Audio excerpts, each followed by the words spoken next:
Hi, everyone. My name is Jen Sweten. I'm the Director of Operations of Mountain Lion in Missoula, Montana. So we're a small urban system in Montana. We serve an urban population of about 110,000 people, um, over 70 square miles. We do this with a fixed route fleet of 30 buses and approximately 20 paratransit and support vehicles.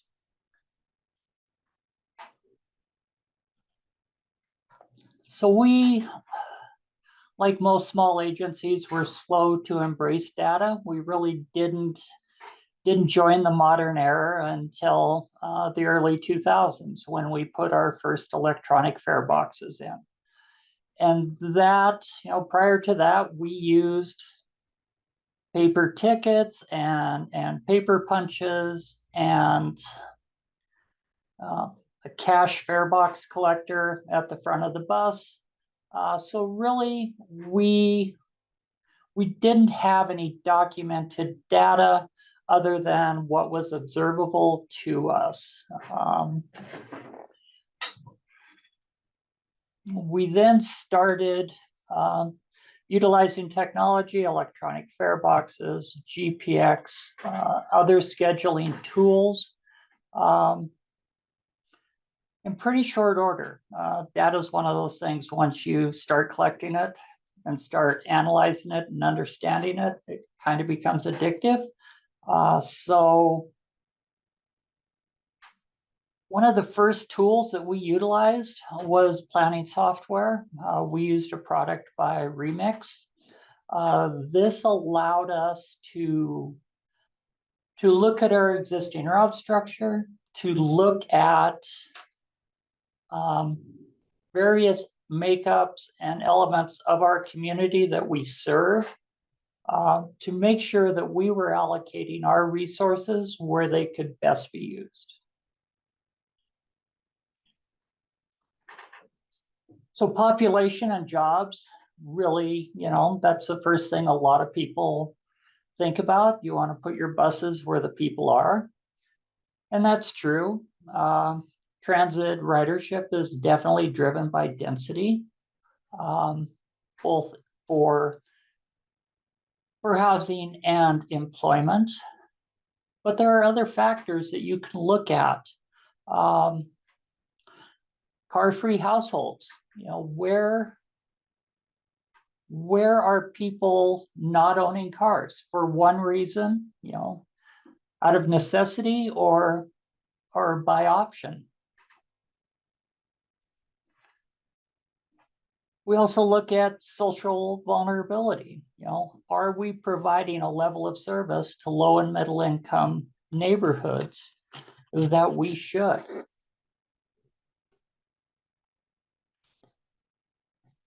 So we look at all of these data points and we decide where we put our buses and what frequency we run our buses. We do our best to determine where they're going to be most effective. And then we put the buses out there. We drive them around in circles, picking up people and collecting more data.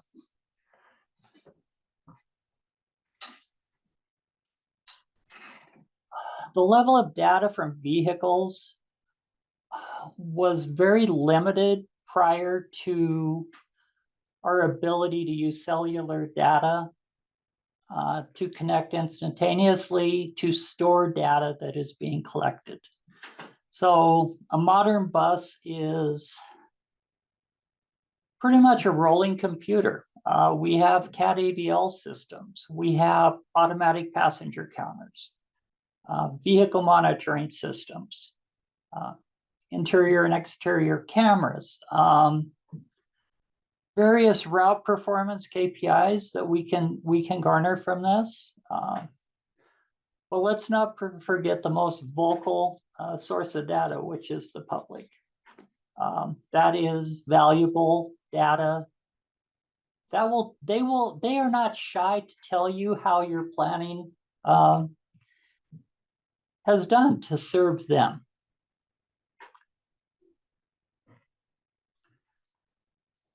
So you put all these systems together, it is so much data. So you have to make it make sense for you. What do you need the data to show you? It makes sense that as a transient society, people's travel patterns change. So we constantly monitor where people are traveling, when they are traveling, where they're getting on the buses, and where they're getting off the buses. Here's an example. At our university system, this data shows a bus stop that delivers students to the university from our downtown transfer center. And as you can see, most people are using this stop to get off the bus at this location. It makes sense that when they're going home, they are going to use the stop on the other side of the street, and that is what the data proves out. So we collected stop level data for several years, and we used that data for a bus stop improvement project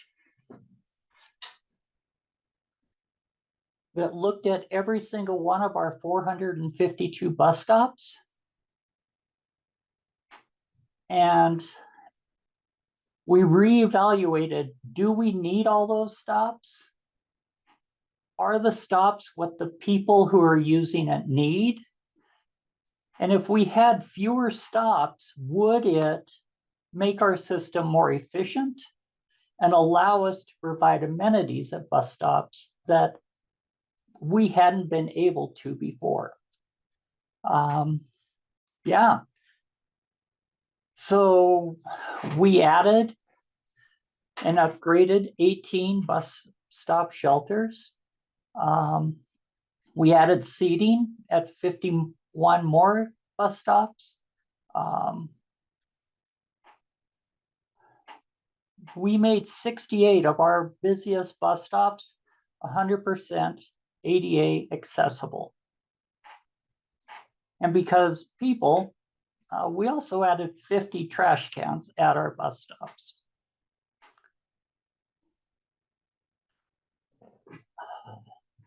So the level that we used the data for was very similar to what I talked about at the university. If you have a bus stop where people are alighting the bus and going to a location, say it's a major employer, the university, you maybe only need a sign at that bus stop. People generally don't get off the bus and sit before they go in to conduct business. Maybe you need a sign and a semi-seat if some people are boarding the bus there. Maybe you need a bench.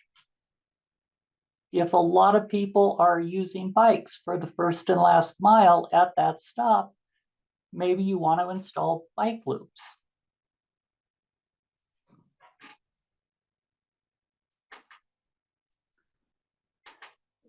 All right, didn't realize I had that built in.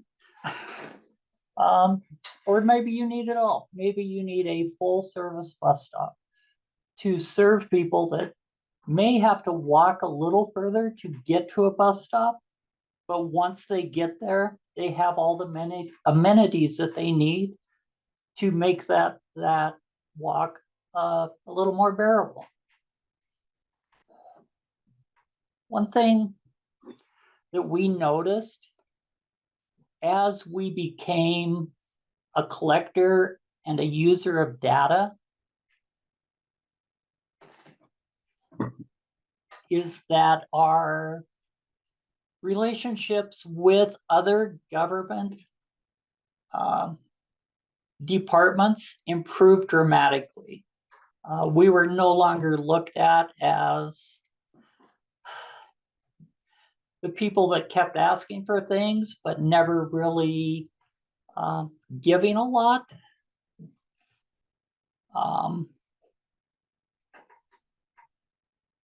Sorry. So it improved as we started sharing our data with our MPO, with our State Department of Transportation. We found that we were more welcome at the table, more invited to planning meetings, to initial planning of annexed areas, new neighborhoods, new development, to really the culmination of our partnership last year when the MPO and Mountain Line collaborated with one planning agency or one planning company to create both the local transit plan and our strategic plan. So yeah, at the end of the day, we had two government documents that actually were in agreement, and we're no longer playing catch up with development and service planning. And with that, any questions? Okay, thanks, Jen. That was a great presentation. I guess one question is, how often are adjustments made to the service based on data review and whatnot? Is it do you go through a cycle, or is it just random, or whenever you get data, or how do you guys handle that? It depends. There's a lot that goes into service planning and route changes. Recent laws regarding the ADA now require us to, any time that we add an amenity to a bus stop, we have to make it accessible. So that has increased the cost of adding new service to any rollout. So we really have to make sure that we're going to put service here, and it's going to be, if not permanent, definitely long-term. So we try to reevaluate and do service changes annually. But we're not a fast-growing community, so actual service changes usually only hit every 2 to 3 years.